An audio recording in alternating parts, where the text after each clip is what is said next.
Well, good afternoon, everyone. Certainly a day and a news conference that no one wants to be at. A community behind us, Annunciation Church and School, committed to academics, service, and Catholic values, filled with the first days of school of beautiful children going to learn those values, share with their teachers and their classmates. And instead of that joy and that curiosity and that learning, they were met with evil and horror and death. And we often come to these and say, these unspeakable tragedies, or there's no words for this. There shouldn't be words for these types of incidents because they should not happen. And there's no words that are going to ease the pain of the families today. On behalf of all the people of Minnesota, our deepest sympathies. A wish that any of these words would make what you're feeling now better, but it won't. A place that's founded on community, founded on service, founded on family. I'd like to give special thank you to the mayor and the team in Minneapolis, the Minneapolis Police Department, Hennepin County Sheriff's Office, Minnesota State Patrol, the BCA, so many agencies, our federal partners in the FBI, the first responders, and the heroic work that's happening now as we speak at multiple medical locations, including Hennepin County Medical Center, where most of our children were transported to receive the life-saving care. The thoughts and prayers and the hopes and the support that we need to give them in this moment too is critical. Speaking with all the people here and grateful to our federal partners, Senator Klobuchar speaking early this morning and receiving a call from President Trump, who was with his leadership team of the Attorney General and the Vice President, expressing their deep condolences amongst the horror that happened and an offer to provide the support to the folks here in Minnesota of what's needed. So there's a lot of cameras here, and unfortunately we have been through these types of things. They will be gone at some point. All of you, you have to do your jobs. But what happened here today will not be gone. Minnesotans will not step away. We'll stand with this community. We'll redouble ourselves to do the best we can to understand what we can do to prevent any parent from having to receive the calls they received today, from any school dedicated to children having to respond to a situation that, as we said, is unthinkable, but that's all too common, not just in Minnesota, but across this country. It's Minnesota's day today, and it's my strongest desire that no state, no community, no school ever experiences a day like this. So I ask the rest of the folks around the country who are watching, keep us in your thoughts and prayers, but also keep us in the thoughts for action. Keep us in the ideas that we can work together. And it's on these days like this, I think, and I hope we can hold on to it, we are unified as a community. Everybody across the country today is part of the Annunciation Parish, and they're with those families. With that, Minneapolis Mayor Jacob Frey. Thank you, Governor. Throughout the morning, we have seen this extraordinary Minneapolis family step up in thousands of different ways. People with strength, resilience, compassion, and love for the families that have been forever impacted by this heinous act. We want to make sure that we're doing everything possible for them right now, and I want to give a special thank you, and we are so grateful to all of the faculty and the teachers at Annunciation. The way that they acted during severe threat and danger was nothing short of heroic. This is a tragic and horrible event that should never occur, and it would have been all the more tragic and horrible had they not stepped in, at times perhaps put themselves in danger to protect others. As horrible as this has been, it could have been far worse. I'm grateful for our law enforcement partners, our police officers in the Minneapolis Police Department and other law enforcement agencies well beyond that step up, that answered the call to make sure that they were running towards danger when so many of the rest of us would have run in the other direction. Thank you. We are so appreciative of your service. To Principal DeBoer and your whole team, the ethic that you have showed,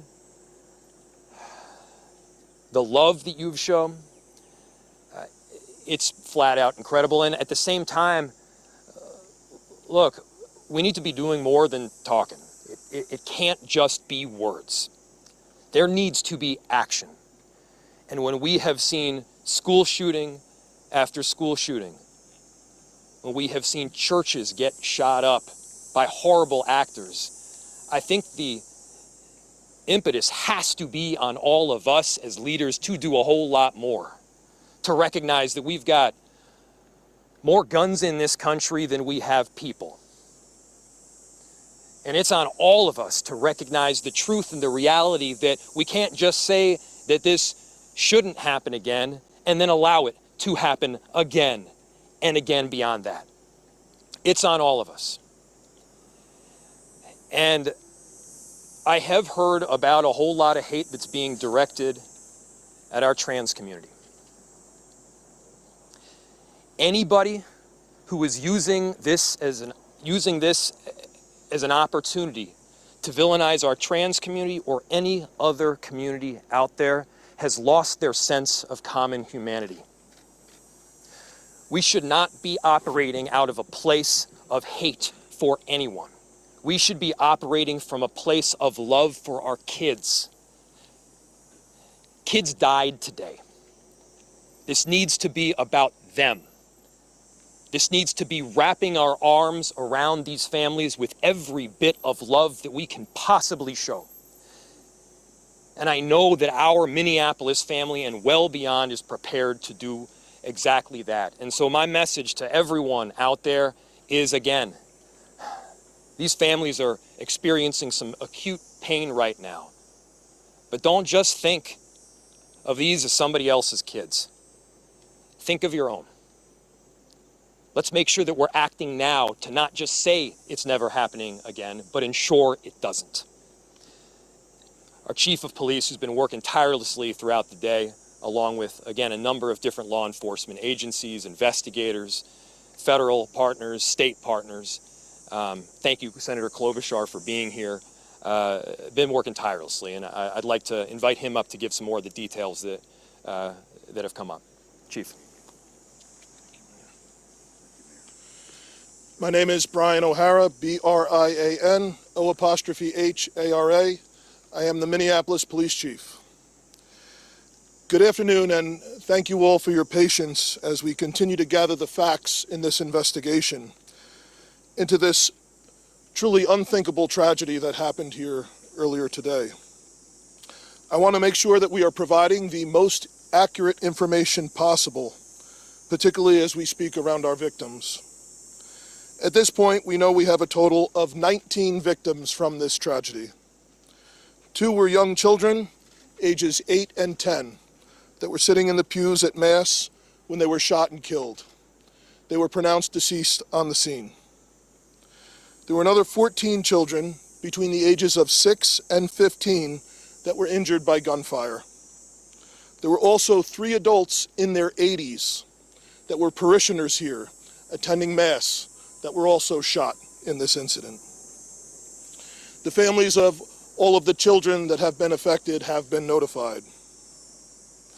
The coward that shot these victims took his own life in the rear of the church.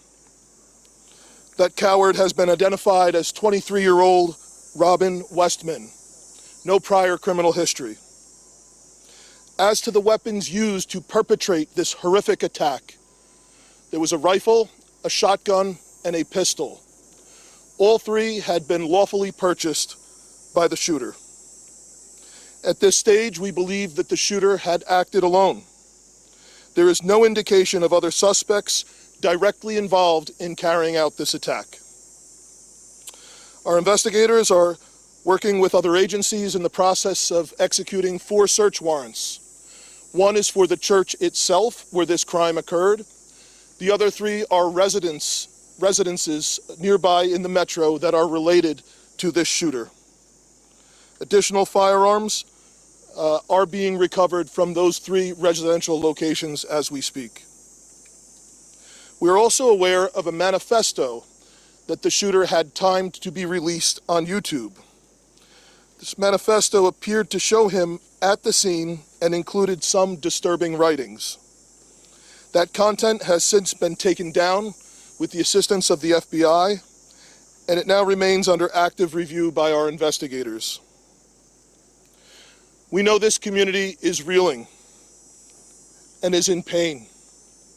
I want to ensure everyone in our community, this parish, all of the families affected, and all of our residents, that all of law enforcement collectively, local law enforcement, our county, our state, and all of our federal law enforcement partners have been here, and we are all working tirelessly to uncover the full scope of what happened, to try and identify a motive why it happened, and whether there are any other further details. We will continue to share updates as the investigation progresses, and we remain committed to being as transparent as possible while protecting the integrity of this investigation.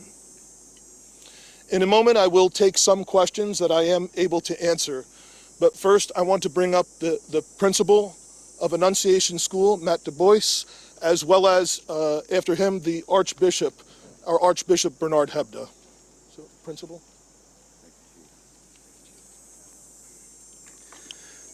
Good afternoon, everyone. To any of our students and families and staff watching right now, I love you. You're so brave, and I'm so sorry this happened to us today. Within seconds of this situation beginning, our teachers were heroes. Children were ducked down. Adults were protecting children. Older children were protecting younger children. And as we heard earlier, it could have been significantly worse without their heroic action. This is a nightmare, but we call our staff the dream team. And we will recover from this. We will rebuild from this. When we planned for this school year, we intentionally chose a theme from the prophet Jeremiah chapter 29, a future filled with hope. There's nothing about today that can fill us with hope. We, as a community, have a responsibility to make sure that no child, no parent, no teacher ever has to experience what we've experienced today, ever again. I need everybody to commit those words to your speech patterns, never again. We lost 2 angels today. And please continue to pray for those still receiving care. We can't change the past, but we can do something about the future. There's an African proverb that says, when you pray, move your feet. So I beg you, I ask you to please pray, but don't stop with your words. Let's make a difference and support this community, these children, these families, these teachers. Never again can we let this happen. I love you, Annunciation family. We're with you, and we will be stronger when this is done. Archbishop Hebda will be coming next.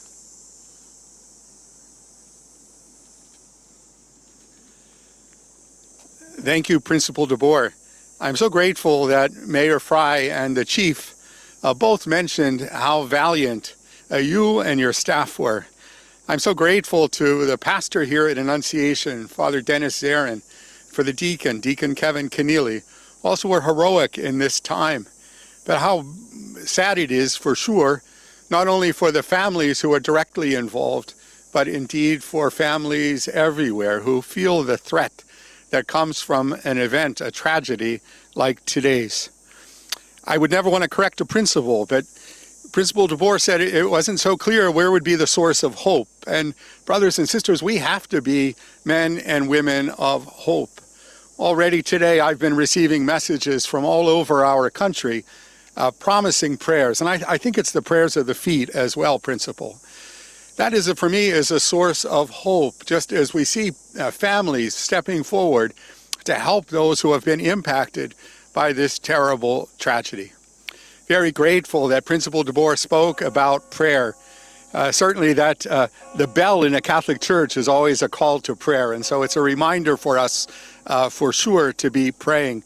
And we have to recognize that it's through prayer and through that prayer of the feet, through that action, that we can indeed make a difference. That has to be the source of our hope. I was particularly pleased today to receive a message from Pope Leo. If you'd bear with me, I'd like to share that with you. It comes directly from Cardinal Pietro Parolin, who's the Secretary of State, and it reads like this. His Holiness Pope Leo XIV was profoundly saddened to learn of the loss of life and injuries following the shooting that took place at Annunciation Church in Minneapolis. And he sends his heartfelt condolences and the assurance of spiritual closeness to all those affected by this terrible tragedy, especially the families now grieving the loss of a child, while commending the souls of the deceased children to the love of Almighty God. His Holiness prays for the wounded as well as the first responders, medical personnel, and clergy who are caring for them and their loved ones. At this extremely difficult time, the Holy Father imparts to the Annunciation Catholic school community, the Archdiocese of St. Paul and Minneapolis, and the people of the greater Twin Cities metropolitan area, his apostolic blessing as a pledge of peace, fortitude, and consolation in the Lord Jesus. My brothers and sisters, that gives me some hope. We know that the Holy Father, Pope Leo, did his hospital training right here in Minneapolis, so he knows our community, and he's been reminding anybody visiting from Minnesota that he spent some time here.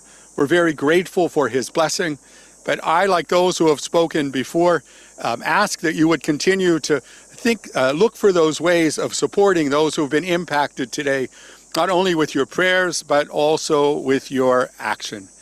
Thank you. And Chief, I now turn this back to you for your questions.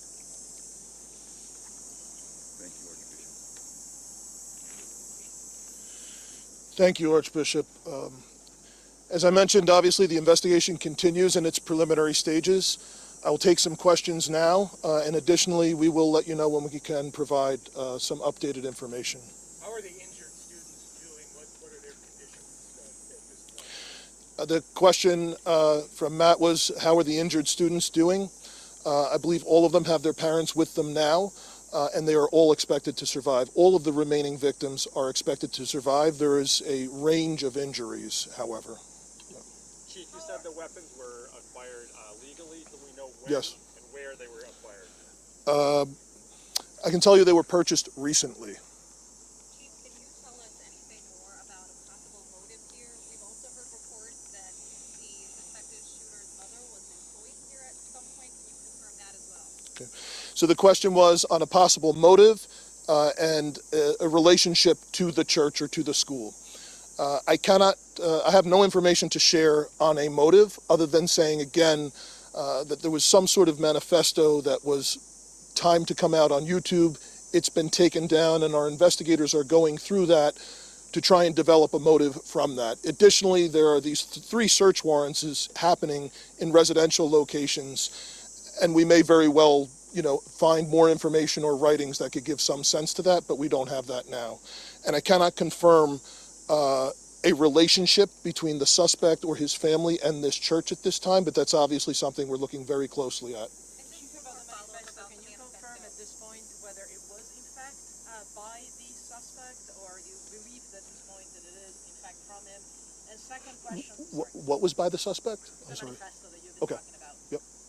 So the question was about the manifesto. We do believe it was by the suspect, yes. And we understand that we've seen some documents about the name change that somebody with the same name as the suspect has filed for a few years ago. Yep. Do you believe this to be the same person, that Robin Westman was in fact born with a different name at this point? And can you speak a little bit more about the identity? Yep.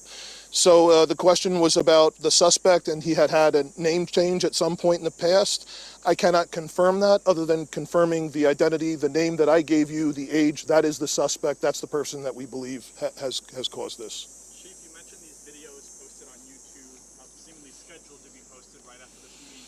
Is there anything that the suspect posted days prior, months prior, that could shed any light on their mindset? Yep.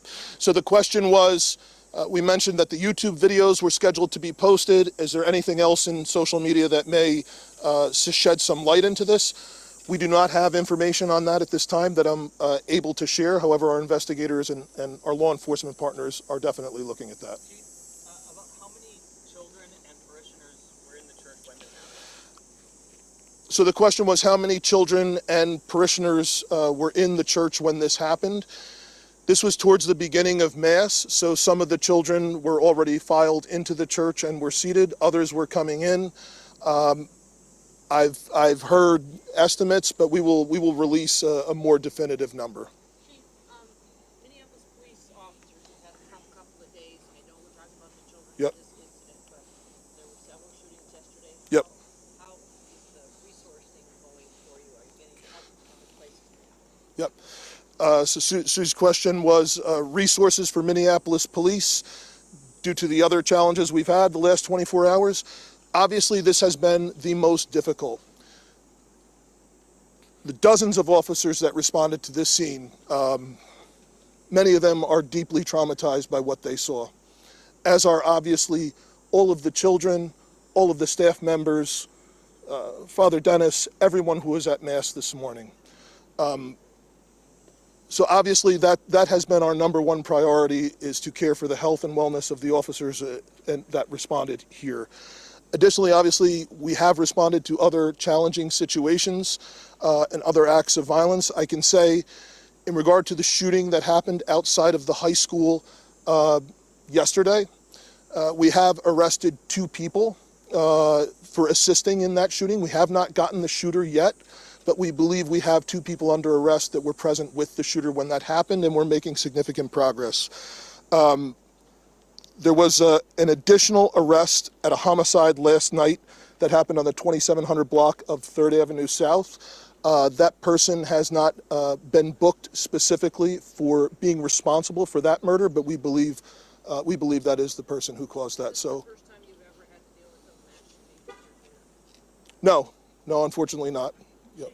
A lot of the politicians here, the principal and others have said that this can never happen again. I'm just wondering if you have a suggestion for where we start to make sure it doesn't ever happen again. Yeah, so the question was, where do we start to make sure this doesn't happen again? I don't have an answer for that at this time. Chief, we understand from the federals that there is an idea that this may be investigated, maybe it already is, I'm not sure of my information, as a hate crime against Catholics. I'm asking you, perhaps, Archbishop, is this a line of investigation that you have open to comment on that? So the question is this an investigation into a hate crime against Catholics?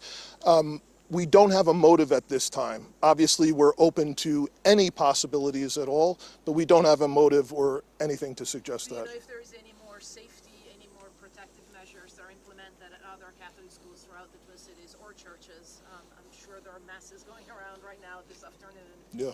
It's just a week out from, or a few days before the start of school. Yeah. So the question is the concern for other churches, other schools around the metro. Unfortunately, this is something that our community has been dealing with for some time. The threat of active shooters, the threat of hate crimes at houses of worship, unfortunately, is not something new here. And of course, our precinct inspectors, our crime prevention specialists are available to work with both houses of worship, churches, and schools that do reach out to assist in any additional security measures or advice that we can offer them. Question about that to follow up. Are you aware if this is the first time that actually a Catholic mass has been targeted and there have been victims inside a Catholic church during mass?